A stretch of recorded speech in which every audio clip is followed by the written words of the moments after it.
Wednesday after school. It is Wednesday, December 4th, in the year 2019, and in Yardley Wood, Birmingham, a restless soul is seen. Aurora misses Essex, the TFL buses, and the pace. She finds this Brummie move to be a relentless, ironic disgrace. Her fury is a 10 out of 10, a fire in her chest, for Springfield Chelmsford was the place she truly loved the best. She feels a sense of alienate, a stranger in this land, where diversity is blooming, and the Midland streets expand. At Cockshut Hill, the school day slows inside a quiet room, where Mrs. Finch, the Senko, tries to dispel any gloom. Maria sits in orange, her glasses bright and bold, while stories of Aurora's progress slowly are unrolled. Aurora stays quite reticent, her pink frames on her face. She wears her heavy headphones just to elude the time and space. She plays upon a computer, her fingers tap, tap, tap, trying to ignore the grown-up talk and avoid the social trap. At 3:30, the bells all ring. The day is finally done, but for Aurora, loquacious and loud, the fun has just begun. They walk towards the car park as the winter air turns cold, with an incessant stream of chatter that is daring and is bold. Her loquacious nature bubbles as she dreams of things to buy, looking at the gray-tinged clouds across the Birmingham sky. She misses London dearly, every station, every line, and finds the local Yardley vibe to be anything but fine. They climb into the Polo, silver, aged, and 25. The automatic engine purrs as they begin the drive. Maria grips the steering wheel, her orange sleeves pulled low to hide the permanent scarring from a fire long ago. Aurora is ecstatic as she lists her Christmas greed. I want a waffle maker. It's the only thing I need. A Sunday School Songs DVD and a portable player too, and a brand new Dalmatian dog since Harlow's time is through. At 67 Balmoral Way, the lights begin to glow, with Christmas decorations put on quite a festive show. The tree sits in the sitting room, a tall and sparkling sight, with Bulgarian ornaments that shimmer in the light. But the atmosphere is tedious, the mood is turning sour, as Aurora's demands grow louder with every passing hour. The transition from the Essex life is proving very tough, and Aurora's had enough of all this Midlands moving stuff. Aurora swaps her uniform for PJs, soft and pink, and a fuchsia jumper, brighter than a bottle of neon ink. She sits down for her dinner, Bulgarian moussaka on her plate, with a glass of apple juice she drinks at a monotonous rate. The spices smell like home, yet her heart feels far away, as the shadows of the afternoon begin to turn to gray. She finds the quiet of the house a tedious, dull affair, with a scowl upon her face and a ribbon in her hair. Then honk honk goes the taxi as it pulls up to the gate, and Arthur walks inside the door, appearing rather late. He's been at George Salter Academy in Sandwell far away, and he's ready to relax and end his busy school-taught day. He changes his clothes quickly, and he pours some orange squash, while Aurora starts to instigate a plan that's rather posh. She doesn't want to study. She doesn't want to learn. She has a petulant desire for the things for which she yearns. "It's 4:30, Maria cries. "The IXL must start. Put some English and some maths into your brain and in your heart." Aurora takes the Toshiba. Arthur grabs the Fusion 5, and for a moment it appears their focus might survive. But Aurora is a petulant girl.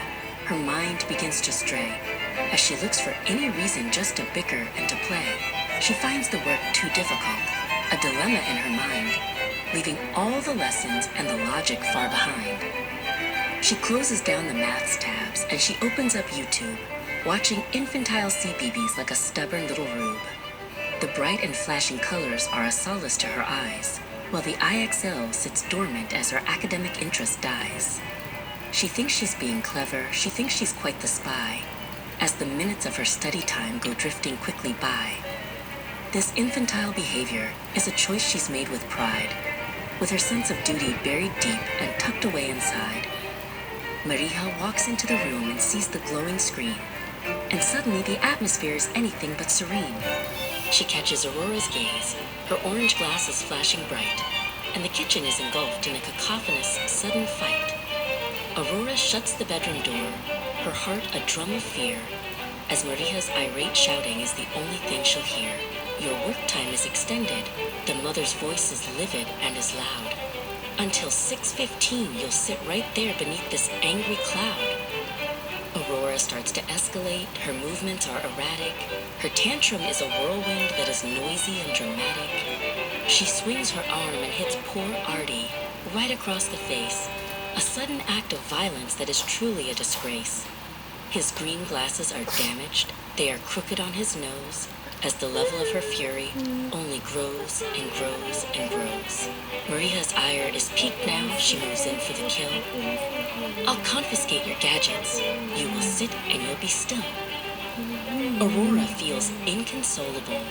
Her heart is full of spite. She waits until her mother is well hidden out of sight.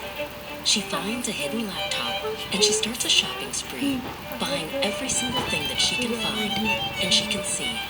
A Sky Q box, a baby born, a mountain of new toys, the kind of things that bring a girl 100,000 joys. She thinks she's won the battle, she thinks she's very sly, as she orders all these treasures with a twinkle in her eye. But Arthur is no silent friend. He runs to tell the tale, and Maria's face turns ghostly and incredibly, deeply pale. She bursts into the bedroom like a storm across the sea, screaming out in Bulgarian for all the world to see. Ti si tolkva neposlušna! Ti si tolkva neposlušna! She yells, her voice a sharp and stinging loud and angry bells. She slaps Aurora's cheek, and then she cancels every order, as the conflict reaches past the very edge of every border. Aurora grabs a marker pen, a permanent and black, and starts to scribble on the wall. There is no turning back. This act of vandalism is a desperate, dire sign, as she draws a jagged, ugly, and a dark and messy line. She kicks a cardboard box until it's crushed and flat and dead, and then Maria orders her to go straight up to bed. No evening tea, no comfort, just the silence of the night, as Aurora sits in darkness, far away from any light. At 8 o'clock, the front door creaks and Petar enters in, back from Stoke-on-Trent, where all his doctor's shifts begin.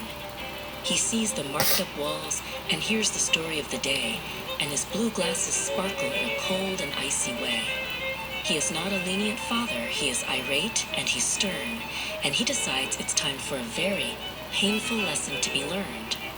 The house is filled with tension, a heavy, leaden weight, as Aurora waits in silence for her dark and gloomy fate. He enters Aurora's bedroom with a look of pure disdain and starts to berate her for the trouble and the pain. You've been a petulant child, he shouts, his voice a rumbling roar, as he looks at the destruction on the walls and on the floor. He uses a belt to hit her, a sanction for her crime, a punishment that's echoed through the corridors of time.